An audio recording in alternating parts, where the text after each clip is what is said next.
आइए प्रार्थना करते हैं। स्वर्ग और पृथ्वी की सृजनहार पिता, इस मौका के लिए धन्यवाद देते हैं कि आपके पवित्र और सत्य वचन को सीखने जा रहे हैं। हमें समझने के लिए बुद्धि दे, यीशु के नाम से मांगते हैं, आमीन। जय मसीह के दोस्तों।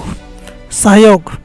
नए क्षेत्रों में जब संस्थाएं खोली जाती हैं तो बहुधा यह होता है कि जिम्मेदारी ऐसे लोगों के ऊपर रखी जाती है जो काम की भिन्नता से अपरिचित होते हैं।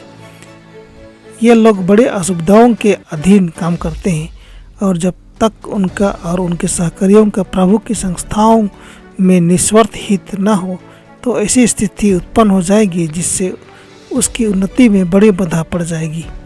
बहुत से लोग सोचते हैं कि जिस शाखा में वे काम कर रहे हैं वह पूर्णतः उन्हीं का है और उसमें किसी को सुझाव पेश करने का हक नहीं है। यही लोग हो सकता है कि काम करने के उत्तम ढंगों से अनभिज्ञ हो तो भी यदि कोई उनको परामर्श देने की चेष्टा करे तो वे क्रोधित हो जाते हैं और अपने स्वतंत्र विवेक के समर्थन करने के लिए भी निश्चित हो जाते हैं। फिर कुछ कर्मचारी हैं जो अपने सहकारियों की सहायता तथा शिक्षण करने को राजी नहीं है और जो हैं काम अनुभवी हैं और नहीं चाहते कि उनकी अज्ञानता का किसी को ज्ञान हो। वे समय और सामान दोनों की हानि उठाकर भूल करते हैं क्योंकि वे परामर्श लेने से शर्माते हैं। कहानियों के कारण का पता करना कठिन नहीं है। ये कर्मचारी स्वतंत्र धागे की भांति रहे जबकि उन्हें अपने को बुन कर एक नमूने स्थान में मिल जाना चाहिए था। इन बातों से पवित्र आत्मा को दुख होता है। परमेश्वर चाहता है कि हम एक दूसरे के विषय में सीखें। पवित्र स्वतंत्रता हमें उस जगह पहुंचा देती है जहां परमेश्वर हमारे संग काम नहीं कर सकता। इस प्रकार की स्थिति से शैतान अति प्रसन्न होता है।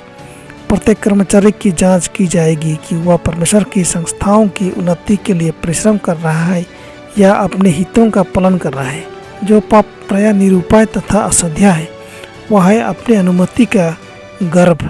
यह सारी बढ़वार को रोकता है। जब किसी मनुष्य के चरित्र में खोट हो कि वह उनको महसूस नहीं कर सकता, जब वह अभिमान में ऐसा डूबा हुआ है कि वह अपने अवगुणों को देख ही नहीं सकता, तो उसके हृदय की शुद्धि कैसे होगी। वैद्य भले चंगेों का नहीं परंतु बीमारियों के आवश्यक है। जब कोई सोचता है कि उसके चरण सिद्ध हैं तो उन्नति कहाँ से होगी।